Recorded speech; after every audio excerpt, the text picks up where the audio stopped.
በስመ አብ ወወልድ ወመንፈስ ቅዱስ አሐዱ አምላክ አሜን። በአብ ስም አምኜ አብን ወላዲ ብዬ በወልድ ስም አምኜ ወልድን ተወላዲ ብዬ በመንፈስ ቅዱስ ስም አምኜ መንፈስ ቅዱስን ሰራጺ ብዬ ምንም ላጠይቆታ አካላት በስም በግብር በአካል ሶስት ብዬ አምኜ በመለኮት ባገዛዝ በልውና አንድ አምላክ ብዬ አምኜ በሁለት ወገን ድንግል በመትሆን በእመቤታችን በቅድስት ድንግል ማርያም ቃል ኪዳን አማላጅነት አምኜ የጻድቁን የአቡነ ተክለ ሃይማኖት ረድኤት በረከት አጋዥ በማድረግ ሕይወት የሚሰጠውን የእግዚአብሔርን ቃል እንማማራለን። ይህን መርሃ ግብር ለምትከታተሉ በአገር ውስጥም በውጭም በዓለም ላይ ያላችሁ የቅዱስ አባታችን የአቡነ ተክለ ሃይማኖት ወዳጆች እንኳን ለ2013 ዓመተ ምህረት በዓለ ዕረፍታቸው በሰላም በጤና አደረሳችሁ አደረሰን። የዛሬ የትምህርታችን መነሻ ርዕስ የሚሆነን በመዝሙር 115 ቁጥር 6 ላይ የሚገኘውን ኃይለ ቃል በማንሳት ይሆናል። የጻድቅ ሰው ሞት በእግዚአብሔር ፊት የከበረ ነው ይላል ኃይለ ቃሉ። ይህን ኃይለ ቃል በመንፈስ ቅዱስ ጥበብ ተገልጾለት የነገረን እግዚአብሔር ሰባት ሀብታት የሰጠው አላፊያት መጻያትን እንዲናገር ሀብተ ትንቢት ያሳደረበት ነብየ እግዚአብሔር ዳዊት ነው። ነብየ እግዚአብሔር ዳዊት ይህን ኃይለ ቃል የተናገረው ለጊዜው ለንጉሱ ሕዝቅያስ ነው። ፍጻሜው ግን ይህ ኃይለ ቃል እግዚአብሔር ለመረጣቸው እግዚአብሔር ላከበራቸው ለጻድቃን ለሰማዕታት ለእግዚአብሔር ወዳጆች የሚነገር ኃይለ ቃል ነው። ይህንን ቃል ቅድስት ቤተክርስቲያናችን በተለይ በቅዱሳን በሰማዕታት በጻድቃን በዓለ ዕረፍት ጊዜ በቅዳሴ ሰዓት በቅዳሴ መካከል ወንጌል ከመነበቡ አስቀድሞ በዲያቆኑ አማካይነት በዜማ የሚቀርብ ቃል ነው።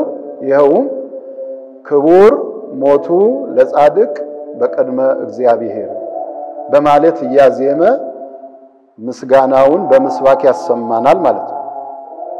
ስለዚህ የሚስጥር ባለቤት ለነቢያት ለሐዋርያት ሚስጥሩን የገለጸ እግዚአብሔር ለሁላችንም ይግለጽልን።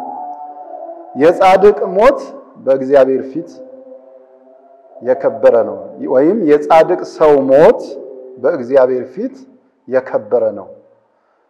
ጻድቅ ማለት ቃሉ የግዕዝ ነው። ጸድቀ ከሚለው ግስ ነው የተገኘው። በእኛ በአማርኛ ሲተረጎም እውነተኛ፣ በእውነት የሚኖር፣ በእውነት ሕይወት የሚመላለስ፣ በእውነት መስመር የሚጓዝ፣ እግዚአብሔርን የሚያስደስት፣ እውነትን የሚናገር ማለት ነው። እንግዲህ እግዚአብሔር በእውነት ሕይወት የሚኖሩ ብዙ ጻድቃን፣ ብዙ ቅዱሳን፣ ብዙ ሰማዕታትን መርጧል። በዚህ በነብየ እግዚአብሔር በዳዊት ቃል መሰረት ብዙ ሰማዕታትን፣ ብዙ ቅዱሳንን፣ ብዙ የእግዚአብሔርን ወዳጆች ክብራቸውን የምንረዳው በዚህ ቃል ነው። የጻድቅ ሰው ሞት በእግዚአብሔር ፊት የከበረ ነው የሚለው ኃይለ ቃል የብዙ ቅዱሳንን፣ የብዙ የእግዚአብሔርን ወዳጆች፣ የብዙ ሰማዕታት ፈጣሪያችን የመረጣቸው ያከበራቸው ክብራቸውን የሚያስረዳ ታላቅነታቸውን የሚገልጽ ሕያው ቃል ነው። ስለዚህ ጻድቅ በእውነት የሚጓዝ ነው፣ በእውነት የሚኖር ነው። እንግዲህ እግዚአብሔር ከመረጣቸው ከብዙዎቹ ቅዱሳን ከብዙዎቹ ጻድቃን አንዱ የሆኑት በዛሬው ዕለት የምናከብራቸው ቅዱስ አባታችን አቡነ ተክለ ሃይማኖት ናቸው። እንግዲህ አባታችን አቡነ ተክለ ሃይማኖት የተወለዱት ኢቲሳ ጽላልሽ ቡልጋ በታኅሳስ 24 ቀን ነው። የወለዷቸው ቅዱስ ጸጋ ዘአብ በክህነት አገልግሎት የሚያገለግል እናታችን ቅድስት እግዚአርያ፣ እነዚህ ሁለቱ የአባታችን የአቡነ ተክለ ሃይማኖት ወላጆች እግዚአብሔር በሰራው ሕግ ትእዛዝ ጸንተው የሚኖሩ አምልኮቱን አጽንተው ሕግ ትእዛዙን የሚጠብቁ ልክ በመጽሐፍ ቅዱስ መጥምቁ ዮሐንስን እንደወለዱ እንደ ካህኑ ዘካርያስ እንደ ቅድስት ኤልሳቤጥ አኗኗራቸው የተቀደሰ ሁለቱም በእግዚአብሔር ፊት ጻድቃን የነበሩ ናቸው። በነበራቸው ቅድስና ተጋድሎ ብዙ ትሩፋትን የሰሩ የተራበ በማምላት የተጠማ በማጠጣት የታረዘ በማልበስ የሚረዱ ደጋግ ቅዱሳን ነበሩ ይላል። ታዲያ በዚህ ተግባር ሲኖሩ ልጅ በማጣት እናታችን ቅድስት እግዚአብሔርን አንድ ልመና ለመነች። ፈቃድን የሚፈጽም ንጽህናን የሚጠብቅ ባንተ መንገድ የሚጓዝ የተቀደሰ ልጅ ስጠኝ፣ አለበለዚያ ግን ማህፀኔን ዝጋው ብላ ነው የጸለየችው። እና የቅዱሳን ጸሎት ፍጽምት ናት። ቅድስት እግዚአብሔር የአባታችን የአቡነ ተክለ ሃይማኖት እናት በዚህ ልመና ከሕግ ባለቤቷ ከካህኑ ከጸጋ ዛብ ጋር ሁለቱም በሕገ እግዚአብሔር እየተጓዙ ሲኖሩ በተለይ ሁሉ ጊዜ የሚረዳቸው የሚደግፋቸው የመላእክት አለቃን የቅዱስ ሚካኤል በየወሩ ዝክሩን እየዘገሩ ድግስ እየደገሱ የተራበ በማብላት የተጠማ በማጠጣት ድሆችን ሁሉ በመለገስ ይኖሩ ነበር። በዚህ ቅድስና በዚህ ጾም በዚህ ጸሎት ሲኖሩ በእውነት የኢትዮጵያ ሐዋርያ የኢትዮጵያ ፀሐይ ቅዱስ አባታችን አቡነ ተክለ ሃይማኖትን በብዙ ጾም በብዙ ጸሎት በብዙ ስለት በብዙ ድካም እነዚህ ሁለቱ የተቀደሱ ባልና ሚስት ቅድስት እግዚአብሔርና ጸጋ ዛብ አባታችን ተክለ ሃይማኖትን ታኅሳስ 24 ቀን ያው ተወለዱ። በተወለዱ የእግዚአብሔር ሶስተኛው ቀን የእግዚአብሔር ተአምር ተገልጾላት የመላእክት አለቃ ቅዱስ ሚካኤል ምስራቹን እንደነገራት የተመረጠ ልጅ በማህፀንሽ አለ ብሎ ባበሰራት መሰረት የተመረጠ ጻድቅ እንደሆኑ አባታችን ተክለ ሃይማኖት በተወለዱ በሶስተኛው ቀን ሥላሴን አመሰገኑ። ከዚህ በኋላ ኢትዮጵያዊ ጻድቅ አባታችን አቡነ ተክለ ሃይማኖት በእናት በአባታቸው ቤት 22 ዓመት ሲያገለግሉ ኖሩ። እግዚአብሔር ስለመረጣቸው ጌታችን ኢየሱስ ክርስቶስ ስለጠራቸው የኢትዮጵያ ሐዋርያ እንዲሆኑ ስላዘጋጃቸው ቅዱስ አባታችን አቡነ ተክለ ሃይማኖት በእናት በአባታቸው ቤት 22 ዓመት ከኖሩ በኋላ በእግዚአብሔር ፈቃድ ጌታችን ኢየሱስ ክርስቶስ ተገልጾ እንደ 12ቱ ሐዋርያት ድዊ እንድትፈውስ ሞት እንድታስነሳ አጋንንትን እንድታስወጣ ወንጌልን ሐዋርያት ወዳልደረሱበት ምድር ሁሉ እንድትሰብክ በኢትዮጵያ ምድር ሐዲስ ሐዋርያ አድርጌሃለሁ። ሐዋርያት ወዳልደረሱበት ሁሉ ወንጌልን አስተምር። ባንተ ምክንያት ብዙዎች ለገነት ለመንግስተ ሰማያት ይበቃሉ። ይሄንን ስልጣን ለ12 ሐዋርያት እንደሰጧቸው እነሆ ዛሬ ሾሜሃለሁ ላንተ ሰጥቻለሁ ብሏቸው አባታችን አቡነ ተክለ ሃይማኖት የክርስቶስን ቃል ተቀብለው ከእናት ከአባታቸው ቤት 22 ዓመት ከኖሩ በኋላ በጌታችን በኢየሱስ ክርስቶስ ትእዛዝ ወደ ምናኔ ዓለም ወጡ ይላል። ወደ ምናኔ ዓለም ሲወጡ ቅዱስ አባታችን አቡነ ተክለ ሃይማኖት እናት አባታቸው በሕይወተ ሥጋ የሉምና ከእናት ከአባታቸው የወረሱትን ንብረት ሀብት ሁሉ ደጅ የመለሰው ማጀት የጎረሰውን ንብረት ሁሉ ሄደው ለድሆች በተኑ እና አባታችን አቡነ ተክለ ሃይማኖት ወደ ምናኔ ዓለም መነና ይላል። አዎ ተክለ ሃይማኖት መናኝ ናቸው እና ወደ ምናኔ ዓለም ሲወጡ ያላቸውን ሁሉ ንብረት በትነው ቤታቸው እንደተከፈተ ነው የወጡት። ስለዚህ በዚህ በገድላቸው ሲማጸኑ የተናገሩት ቃል ለኔ ለደካማው ያላንተ ረዳት የለኝም፣ ለኔ ላዘንኩ ያላንተ የሚያጽናናኝ የሚያረጋጋኝ የለም።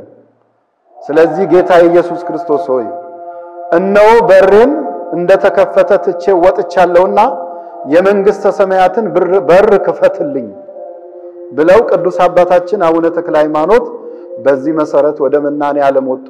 የክርስቶስን ወንጌል ይዘው መስቀሉን ተመርኩዘው አዎ መንግስተ ሰማያት ቀርባለችና ንስሐ ግቡ በኢየሱስ ክርስቶስ እመኑ ብለው ብዙዎችን ሰበኩ ይላል። ወንጌልን የሰበኩት ለ48 ዓመት ነው። በዚህ በ48 ዓመት ውስጥ ብዙዎችን በወንጌል ስብከት አስተምረው በጨለማ የነበሩ ሰዎች በወንጌል ብርሃንነት ነፃ አውጥተዋቸዋል። በአምልኮተ ጣዖት የነበሩ ሰዎች ከአምልኮተ ጣዖት ወደ እውነተኛው አምላክ ወደ ኢየሱስ ክርስቶስ ሕይወትን እንዲያገኙ አድርገዋቸዋል። በኃጢአት የነበሩ ሰዎች ክፉ ስራቸውን እንዲተውና ከክፉ ተግባራቸው እንዲመለሱ ቅዱስ አባታችን ተክለ ሃይማኖት ሰብኳቸዋል። 48 ዓመት የክርስቶስን ወንጌል በማስተማር በተጨማሪ ደግሞ በዚሁ ዘመናት ውስጥ ወደ ታላላቅ የቅዱሳን ገዳማት በመሄድ ኢየሩሳሌም በመውረድ ወደ ትግራይ ገዳማት በመሄድ በመጎብኘት ወደ ደብረ ዳሞ ገዳም በመውጣት ወደ አማራ ሳይንት ወደ ሐይቅ እስጢፋኖስ ወደ አባ በጸሎተ ሚካኤል ገዳም ሁሉ በመሄድ ብዙ ትሩፋት ብዙ ደጋግ በጎ ሥራ በመስራት ክርስቶስን ያስደሰቱ እጅግ ታላቅ ሐዋርያ ጻድቅ ናቸው። ስለዚህ ቅዱስ አባታችን ተክለ ሃይማኖት 70 ዓመት ሲሞላቸው ክብርን ጸጋን የሚያጎናጽፋት መልአክ ብዙ ድውያንን ፈውሰው ብዙ ሙት አስነስተው አጋንንት አስወጥተው ይሄን ሁሉ ትሩፋት ደግ ነገር ሰርተው ከ70 ዓመት እድሜ በሆናቸው ጊዜ አንድ በገድለ ተክለ ሃይማኖት በምዕራፍ 53 ከቁጥር 1 ጀምሮ ብታነቡት እጅግ የሚያስገርም ኃይለ ቃልን ተናግረዋል። እንግዲህ አባታችን አቡነ ተክለ ሃይማኖት ከእግዚአብሔር የተጎናጸፉት ብዙ ጸጋ አላቸው። የመጀመሪያው ሐዋርያ ይባላል። ሐዋርያ ናቸው። የክርስቶስን ወንጌል በማስተማር በሰሜን በምስራቅ በደቡብ በምዕራብ ብዙዎችን በወንጌል ሕይወት እንዲመሩ አድርገዋል። ሐዋርያ ይባላል። ሰማዕት ናቸው። ከአላውያን ነገስታት ከአረመኔዎች ጋር አምልኮተ ጣዖትን እንዲተው በመስበካቸው ምክንያት ባላውያን ባረመኔ ሰዎች ተይዘው አጥንታቸው እስኪታይ ድረስ ተገርፈዋል። ደማቸው ፈሷል። ወደ ጡመ ግራር ጥልቅ ወደ ሆነው ገደል በቀፎ ተጥለዋል። ቅዱስ አባታችን አቡነ ተክለ ሃይማኖት በዚህ ምክንያት የሰማዕትነት ማዕረግን ተጎናጽፈዋል። ሰማዕት ይባላል። ነብይ ናቸው። በልጅነታቸው ደምሮ ትንቢትን ይናገራሉ። ሀብተ ትንቢት እግዚአብሔር አሳድሮባቸው ካደጉም በኋላ ለደቀ መዛሙርቶቻቸው የሚሆነውን ወደፊት የሚከሰተውን ሁሉ ይነግሯቸው ያስረዷቸው ነበር ይላል። ሀብተ ትንቢት የተሰጣቸው የነብይነት ጸጋ ተጎናጽፈዋል። ቅዱስ አባታችን አቡነ ተክለ ሃይማኖት ባህታዊ ናቸው። እንግዲህ ባህታዊ በአንድ በዓት ተወስኖ የሚኖር በዓት አጽንቶ የሚኖር ነው። ቅዱስ አባታችን ተክለ ሃይማኖትም 29 ዓመት ከ10 ቀን በሁለት እግራቸው 22 በአንድ እግራቸው 7 ዓመት በመቆም በደብረ አስቦ ዋሻ ውስጥ በተባዕቶ ፍጹም ከሰው በመለየት 29 ዓመት እግዚአብሔርን አገልግለው ጸልየው ፈጣሪያቸውን ያመሰገኑ በተባዕቶ የኖሩ ባህታዊ ቅዱስ አባት ናቸው። አባታችን ተክለ ሃይማኖት ከዚህ ሌላ ደግሞ እግዚአብሔር የሰጣቸው ሀብታት ጸጋ ምድራዊ መላእክት ብለዋል። ሰው ሆነው በቅድስናቸው በንጽህናቸው ክርስቶስን በማገልገላቸው ከሱራፌል ከታላላቁ ከግሩማኑ መላእክት መካከል 25ኛ ሆነው የሥላሴን መንበር ያጠኑ መልአክ ድንግል መነኩሴ ናቸው። ይህንንም ጸጋ የእንጦንስና የመቃርስን ክብር ከጽት ርቀው ንጽ ጠብቀው በድንግልና ሕይወት ራሴን ለአንዱ ለክርስቶስ አጭቻለሁ ብለው አባታችን ተክለ ሃይማኖት በድንግልና የኖሩ ድንግል መነኩሴ ናቸው። ታዲያ ሰማዕት፣ ነብይ፣ ሐዋርያ፣ ድንግል፣ ባህታዊ፣ መልአክ ይህን ሁሉ ክብር የተጎናጸፉ አባታችን ተክለ ሃይማኖት በዚህ በገድለ ተክለ ሃይማኖት ምዕራፍ 53 ቁጥር 1 ላይ የተናገሩት ኃይለ ቃል እጅግ ፍጥረትን ሲያስደንቅ የሚኖር ነው። እንዲህ ተጎናጽፈው በእርግና በደረሱ ጊዜ 70 ዓመት ሲሞላቸው አንድ ቃል ተናገሩ። ወዮልኝ ወዮታ አለብኝ እውነተኛው ዳኛ በመጣ ጊዜ ምንን እመልሳለሁ? የሰማዩ አባቴን ፈቃድ ከሚያደርግ በስተቀር ወደ መንግሥተ ሰማያት ከቶ የሚገባ የለም ያለውን ቃል አላሰብኩምና። ስለዚህ ያን ጊዜ ወዴት ሄጄ እማጸናለሁ? ያን ጊዜ ወዴት እደውላለሁ? ሌሎችን ፈወስኩ፣ ለራሴ ግን ድዌ ሆንኩ። ሌሎችን ለሌሎች አበራው፣ ለራሴ ግን ጨለምኩ። ሌላውን አጣፈጥኩ፣ እኔ ግን አልጫወንኩ ብለው በተባዕቶ ገብተው ዋሻ ውስጥ 8 ስለታም ጦር ተክለው ከቆሙ ሳይቀመጡ ለዓለም ሕዝብና ለጠቅላላው ለዓለም ሕዝብ በሙሉ ወደ እግዚአብሔር ሲጸልዩ ሲያመሰግኑ ያው 22 ዓመት ሆናቸው። በ22 ዓመት አንድ እግራቸው ከሽ ብሎ ተሰበረ። ከዚህ በኋላ ደሜ ፈሷል አቅም አጣው ሳይሉ ከ22 ዓመት ገድል በላይ ደግሞ ከቁመት ገድል በላይቸው የ7 ዓመት ገድል በአንድ እግር የቆሙት ገድል እጅግ የሚያስገርም መላእክትን ያስደነቀ ቅዱሳንን ያስደነቀ ገድል በአንድ እግራቸው 7 ዓመት ቆሙ ይላል። በድምሩ 29 ዓመት ፈጣሪያቸውን አገለገሉ ይላል። እንግዲህ ቅዱስ አባታችን አቡነ ተክለ ሃይማኖት ይሄን ሁሉ ገድል ይሄን ሁሉ ትሩፋት ፈጽመው በመጨረሻ በዛሬው ዕለት የረፍታቸው ሰዓት ሲሆን ጌታችን አምላካችን መድኃኒታችን ኢየሱስ ክርስቶስ ከዚህ ዓለም ጻማ ድካም እረፍት ሊያሳርፋቸው ወደሳቸው መጣ። አዎ የቅዱሳኑ ሞት በእግዚአብሔር ፊት የከበረ ነው። በዚህ መሰረት ጠቢቡ ሰለሞን በመጽሐፈ ምሳሌ ምዕራፍ 28 ቁጥር 12 ላይ ጻድቃን ድል ባደረጉ ጊዜ ብዙ ክብር አለ ባለው ቃል መሰረት በእውነት የእግዚአብሔር ወዳጆች ድል ሲያደርጉ ብዙ ክብር አላቸው። በእውነት ሰማዕታት በእውነት ቅዱሳን የእግዚአብሔር ወዳጆች ድል ሲያደርጉ ብዙ ክብር አላቸው፣ ብዙ ጸጋ አላቸው። ምክንያቱም ቅዱስ አባታችን አቡነ ተክለ ሃይማኖት ፈቃደ ሥጋቸውን ለፈቃደ ነፍስ አስገዝተው ፈቃደ ሥጋቸውን ድል ነስተዋል።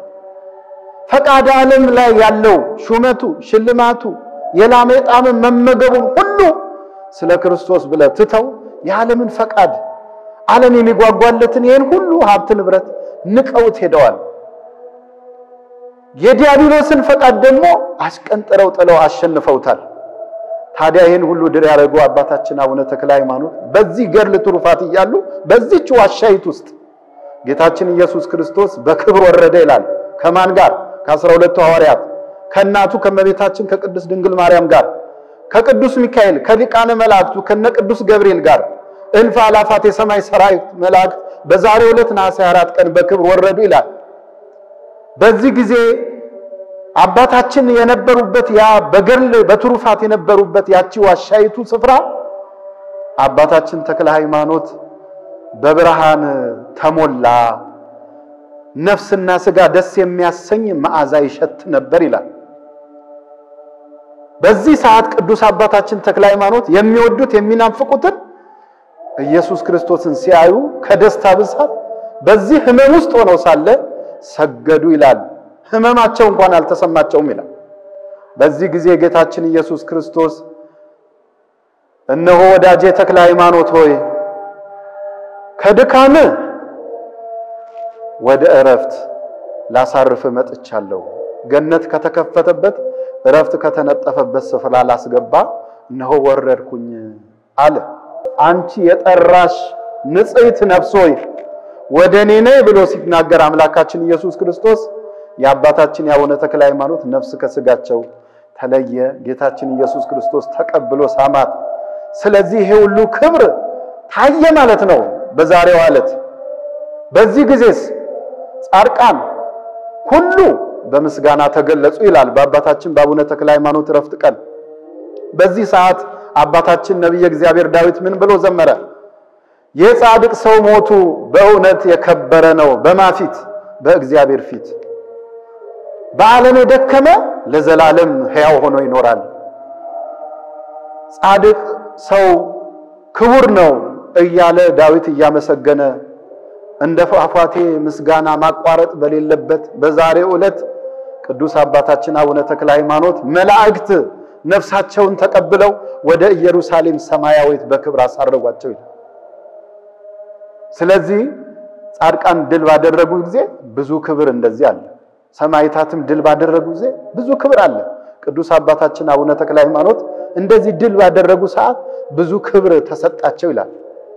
ታዲያ ለዚህ ነው ነብየ እግዚአብሔር ዳዊት የጻድቅ ሰው ሞት በእግዚአብሔር ፊት ምንድነው የከበረ ነው ያለው። እንግዲህ ሞት ከድካም ከጻማ ማረፍ ነው። ከእግዚአብሔር ጋር መገናኛ ድልድይ ነው። ሞት የሚወዱትን የሚናፍቁትን እግዚአብሔርን የምናይበት በር ነው። ስለዚህ ማንም ሰው ይሞታል። ሞት በሰው ዘር ላይ ሁሉ አለ። የጻድቃን አሟሟት ግን ይለያል። ስለዚህ በእግዚአብሔር ፊት የከበረ ነው። እግዚአብሔር አከበራቸው ቅዱስ አባታችን። ስለዚህ እኛም እግዚአብሔር ሲያከብር መላእክት ያከብራሉ። እግዚአብሔር ሲያከብር በምድር ያለን ምእመናን የኝን የጻድቅ አባት ረፍታቸው እንደ ትንሳኤ በዓል አድርገን እናከብራለን። ነጭ በነጭ በመልበስ ገድላቸውን በማንበብ በረከታቸው እንዲያድርብን ታቦታቸውን በማንገስ ሻማ በማብራት ዝክራቸውን በመዘከር ጠላ በመጥመቅ ዳቦ በመጋገር ንፍሮ በመቀቀል በብዙ አገልግሎት ቅዱስ አባታችንን ተክለ ሃይማኖት በምስጋና ሁሉ በዝማሬ ሁሉ በማንሳት መዘምራኑ ምን ይላሉ? ወተቀበልዎ መላእክት በስብሐት ወበማዕሌት አብዕዎ ኢየሩሳሌም ሰማያዊት እያሉ ነው የሚመዘምሩት የሚያመሰግኑት። ስለዚህ ቅዱስ አባታችን አቡነ ተክለ ሃይማኖት እግዚአብሔር ዕለተ ሞታቸውን እንዴት ነው ያከበረው? አንደኛ በቃል ኪዳን ያከበረላቸው። በመዝሙር 88 ቁጥር 3 ላይ ከመረጥኳቸው ጋራ ቃል ኪዳኔን አደረኩ ከመረጥኳቸው ጋራ ቃል ኪዳኔን አደረኩ ባለው ቃል መሰረት የመረጣቸው ማናቸው? ቅዱስ አባታችን አቡነ ተክለ ሃይማኖት ከቅዱሳን ተመርጠዋል። እንደ ሰማዕታት እንደ ጻድቃን ተመርጠዋል። ስለዚህ ከመረጣቸው ጋር ከጻድቃን ከሰማዕታት ከቅዱሳን ጋር ቃል የገባ እግዚአብሔር ከጻድቁ ከተክለ ሃይማኖት ጋርም ቃል ኪዳን ተካሂዷል። ስምህን የጠራ ዝክርህን ያዘከረ በዓልን ያከበረ አንተን ብሎ የመጣ ገድልህን ያነበበ የሰማ ያሰማ እስከ 10 ትውልድ ድረስ እምርልሃለሁ ብሏቸዋል። እንግዲህ ተክለ ሃይማኖትን ሞታቸውን በዚህ ቃል ኪዳን ያከበረላቸው ደስ እንዲላቸው እንደውም አጽም በተቀበረበት ስፍራ የተቀበረው ከጉር እስከ ሸምን እስከሚባለው ወንዝ ድረስ በዚህ መካከል የተቀበረ በሙሉ እምርልሃለሁ ብሏቸዋል። ለዚህ ነው የኝን ጻድቅ ፍለጋ ዛሬ ሰው ሲሞት ደብረ ሊባኖስ ገዳም ወስዳችሁ ቅበሩኝ ይላል። የቃል ኪዳን ምድር ስለሆነ አጽም በተቀበረበት ስፍራ መጥቶ የጸለየ የተሳለመ ሁሉ እኔ የተቀበርኩበት ጎልጎታን እንደሳመ እንደተሳለመ ቆጥረለታለሁ። አጽም በተቀበረበት ስፍራ መጥቶ ስጋዬና ደሜን የተቀበለ ሁሉ ሲኦልን አያይም ሲል በእውነት ቃል እገባልሃለሁ አላቸው። እጅግ ብዙ ቃል ኪዳን ነው እግዚአብሔር የገባላቸው። ከብዙ በጥቂቱ ነው። በቃል ኪዳን እግዚአብሔር ሞታቸውን አክብሮታል። የጻድቃን ሞት በእግዚአብሔር ፊት የከበረ ነው። ከዚህ በተጨማሪ እግዚአብሔር ቅዱስ አባታችን ተክለ ሃይማኖት ዕለተ ዕረፍታቸውን ያከበረላቸው በእግዚአብሔር ፊት የከበረ ሞት እንደሆነ መገለጫው ለአባታችን ለአቡነ ተክለ ሃይማኖት ሰማያዊ አክሊል አቀዳጅቷቸዋል። መቼም በዚህ በዮሐንስ ራእይ ምዕራፍ 2 ቁጥር 10 ላይ እስከ ሞት ድረስ የታመንኩን የሕይወትን አክሊል እሰጥሃለሁ ይላል። የሕይወት አክሊል መንግስተ ሰማያት ነው። የሕይወት አክሊል ኢየሩሳሌም ነው። በእውነት የጻድቃን ድካማቸው የሰማዕታት ድካማቸው የቅዱሳን ድካማቸው መጨረሻ የሕይወትን አክሊል መንግስተ ሰማያት መዓዛ መለኮት የሚሸተትባት ዝማሬ መላእክት የሚሰማባት ለዘላለም በክብር የሚኖሩባት የብርሃን ሀገር መውረስ ነው። ስለዚህ ለአባታችን ተክለ ሃይማኖት ደግሞ ሰማያዊ ሽልማት በዚህ በገድላቸው በሰሩት ሥራ በድካማቸው እግዚአብሔር 7 የብርሃን አክሊልን በዕለተ ዕረፍታቸው ቀን አጎናጽፏቸዋል ይላል። አንደኛው የአባታችን ተክለ ሃይማኖት አክሊል ወልድ ዋህድ በመትል በቀናች ሃይማኖት በፍጹም እምነት ለኖሩት ስለ ቀናች ሃይማኖት ይሄን የብርሃን አክሊል ተጎናጽፏቸዋል። ሁለተኛው ደግሞ ስለ ደም መፍሰስ ባላውያን በክፎች ነገስታት ተቀጥቅጠ ደም ፈሶ አጥንት እስኪታይ ስለተገረፍ ስለፈሰሰው ደም ይሄን ሁለተኛ የብርሃን አክሊል አጎናጽፍ ያለው አላቸው። ሶስተኛው ወንጌልን ለማስተማር ደክመሃልና ዞረሃልና ወንጌልን ለማስተማር በመዞር ምክንያት ለዚህ ለድካም ይሄ አክሊል ይሁን አላቸው ይላል። አራተኛው ጣዖታትን አጥፍተሃል፣ አጋንንትን አጥፍተሃል፣ ጣዖታትን ስላጠፋ አጋንንትን ስላጠፋ አራተኛው የብርሃን አክሊል አጎናጽፍ ያለው አላቸው።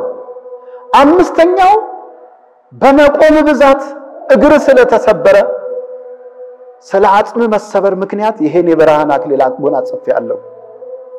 ስድስተኛው ስለ ጾምህና ስለ ልብ ንጽህና ይሄን የብርሃን አክሊል አጎናጽፍ ያለው። ሰባተኛው ኢየሩሳሌም ድረስ ጽድቅን ፍለጋ ስለመጣ ኢየሩሳሌም ስለወረድክ በዚህ ምክንያት ይሄን የብርሃን አክሊል አጎናጽፍ ያለው ብሎ 7 የብርሃን አክሊል ለአባታችን ተክለ ሃይማኖት አጎናጽፏቸዋል ይላል። አዎ በዚህ ምክንያት ጻድቁን ተክለ ሃይማኖት በሞታቸው ማን ያከበራቸው? እግዚአብሔር የሚወዱት አምላክ አክብሯቸዋል። ከዚህ በተጨማሪ ቅዱስ አባታችን ተክለ ሃይማኖት በዚህ በዕለተ ዕረፍታቸው እግዚአብሔር ሰማያዊ ርስትን በመስጠት አክብሯቸዋል። ምክንያቱም ጌታችን ኢየሱስ ክርስቶስ በመጨረሻው በዕረፍታቸው ዕለት ሲመጣ ምን ብሏቸው ነበር? በዛ ዋሻ ደብረ ታስቦ ነው እነሆ የሥጋዬ ማረፊያ የት ነው ባሉ ጊዜ አጥንት ከተሰበረበት ደም ከፈሰሰበት ላብ ከተንጠበጠበበት ከዚህ ስፍራ ነው። ይቺ ዋሻይቱ እኮ ለልጆች አትበቃም አሉ። አይ አጽምህማ በዚህ ዋሻይቱ ለ57 ዓመት ይቆያል፣ በኋላ ግን ልጆች ታላቅ ገዳም ገድመው አጽምህን ያፈልሳሉ ብሎ ነግሯቸዋል። ስለዚህ አባታችን አቡነ ተክለ ሃይማኖት ለልጆች ይላሉ ማረፊያ። ስለዚህ እግዚአብሔር ይሄን ባወቀ በምድርም ስፍራ እንደሰጣቸው ሁሉ በሰማይ ደግሞ ርስትን ሰጥቷቸዋል። በመንግስተ ሰማያት 5 የብርሃን ከተማ ሰጥቷቸዋል።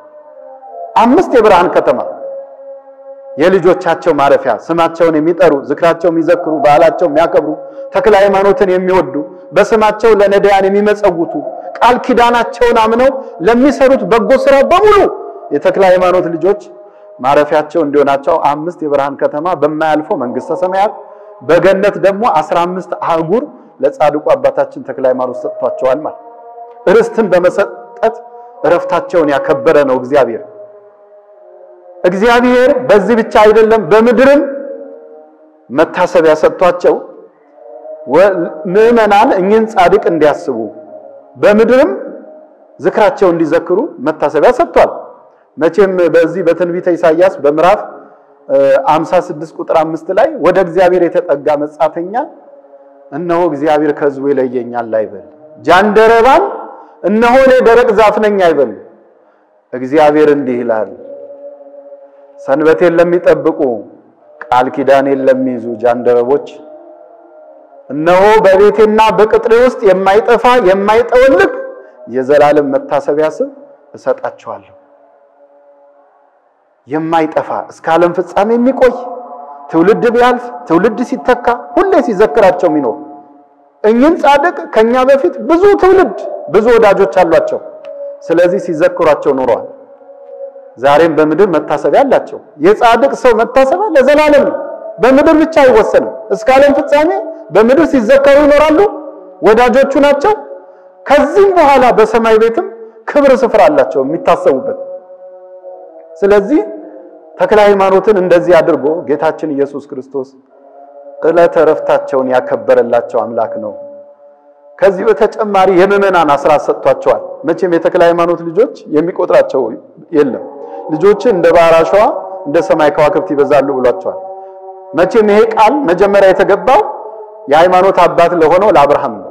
በኦሪት ዘፍጥረት ምዕራፍ 13 ቁጥር 17 ዘርህን እንደ ሰማይ ከዋክብት እንደ ባህር አሸዋ አበዛልሃለሁ ብሎ ለአባታችን ለተክለ ሃይማኖትም ኢትዮጵያዊ አብርሃም ስለሆኑ ልጆች እንደ ባህር አሸዋ እንደ ሰማይ ከዋክብት አበዛልሃለሁ። የባህር አሸዋ እንግዲህ ማንም አይቆጥረው፣ የተክለ ሃይማኖትም ልጆች የሚቆጥራቸው የለም። በባህር አሸዋ የተመሰልን የቀና ሃይማኖት ኖሮን ምግባር የጎደለን ከቅድስና የተራቆትን የቀናች የጎላች ርትዕት ወደ እግዚአብሔር መንግስት የምታወርድ ወልድ ዋህድን ሃይማኖት የምናምን እኛ ምዕመናን ነን። ዝክራቸውን የምንዘክር ገድላቸውን የምናነብ በቃል ኪዳናቸው ያመንን በጸሎቶ አይርሱኝ አባቴ ተክለ ሃይማኖት ብለን የምንጠራቸው እኛ ምዕመናን በባህር አሸዋ ተመስለናል። ብዙ ነን። አዎ የጻድቁ ልጆች ብዙ ናቸው፣ በቃል ኪዳናቸው የሚታደጓቸው። እንደ ሰማይ ከዋክብት የተባሉ ደግሞ እንግዲህ በምግባርም ልቀው በሃይማኖትም ፍጹም ደረጃ ደርሰው በምግባር ልቀው የተገኙ ልጆቻቸው ብዙ ናቸው። እንደና አቡነ አኖሪዎስ፣ እንደና አቡነ ቀውስጦስ፣ እንደና አቡነ ፊልጶስ፣ እንደና አቡነ ኤልሳ ብዙ ልጆች አሏቸው። የጻድቁ ተክለ ሃይማኖት በምግባር ልቀው የተገኙ ፍጹማን። ስለዚህ እነዚህ ልጆች ብዙ ናቸው ባላቸው መሰረት ዛሬ መቼም ኃጥእም ጻድቅም ቢሞት ስሙን የሚጠራ ዝክሩን የሚዘክር ወደ ሰማይ ቤት ሲሄድ ወደ ተክለ ሃይማኖት ሳይደርስ ወደ ሲኦል አይወርድም ይላል የኃጥእ ነፍስ ከሆነ። ያን ጊዜ በመከራ ሰዓት አባት ልጁን አባቴ አባቴ ብሎ እንደሚጠራ ያን ጊዜ ትጣራለች ይላል። ጻድቁ ተክለ ሃይማኖት ይመለከታሉ። ስሙን በመጥራት ዝክሩን በመዘከር በዓሉን በማክበር የሰራችው ስራ እንዳለ ያን ጊዜ አማልዶ ከቅዱሳን ማህበር አንድነት ይጨምራታል ይላል። ስለዚህ ቅዱስ አባታችን አቡነ ተክለ ሃይማኖት ይሄ ሁሉ ክብር የተሰጣቸው እግዚአብሔር ዕለተ ሞታቸውን በቃል ኪዳን ሰማይ ርስት በመስጠት የምዕመናን አስራትን በመስጠት ሰባት አክሊላትን በማቀዳጀት እጅግ ክብር አድርጎ ስላከበራቸው በእኛ ዘንድ እንግዲህ እግዚአብሔር ያከበረው የጻድቅ ሞት በመላእክት በምድርም የከበረ ነው። ስለዚህ እኛ ምዕመናንም ይሄንን ክብር እናከብራለን። የምናከብራቸው እንግዲህ ያው የማቴዎስ ወንጌል ምዕራፍ 10 ቁጥር 41 ላይ በተጠቀሰው ቃል መሰረት ጻድቅን በጻድቅ ስም የሚቀበል የጻድቁን ዋጋ ይወስዳል። አሁን የጻድቁን ዋጋ ፍለጋ አይደለም ደብረ ሊባኖስ የሚኬደው ታቦቱ የሚወጣው ምዕመኑ የሚዘምረው የማንን ዋጋ ፍለጋ ነው? ጻድቅን በጻድቅ ስም የሚቀበል እንግዲህ እውነተኛ ጻድቅ በእውነት ሕይወት የሚኖር ጻድቅ በእውነት መንገድ የሚራመድ ጻድቅ በጻድቁ ስም የመጣውን እንግዳ የሚቀበል በሙሉ ተክለ ሃይማኖት የደከሙበት ተክለ ሃይማኖት የወጡበት የወረዱበት ይሄ ሁሉ በቅድስና የተጓዙበት የሕይወትን አገር የጻድቁን ዋጋ መንግስተ ሰማያት ይወርሳል። ስለዚህ ዝክራቸውን ዘክረን መጽዋዕቱን ሰጥተን በዓላቸውን አክብረን ቅዱስ አባታችን አቡነ ተክለ ሃይማኖት ከገቡበት ከተድላ ደስታ ከዛ ከሰማያዊት ኢየሩሳሌም እኛንም ለመግባት ያብቃን። የጻድቁ አባታችን የአቡነ ተክለ ሃይማኖት ረድኤት በረከት ከሁላችን ጋር ይሁን።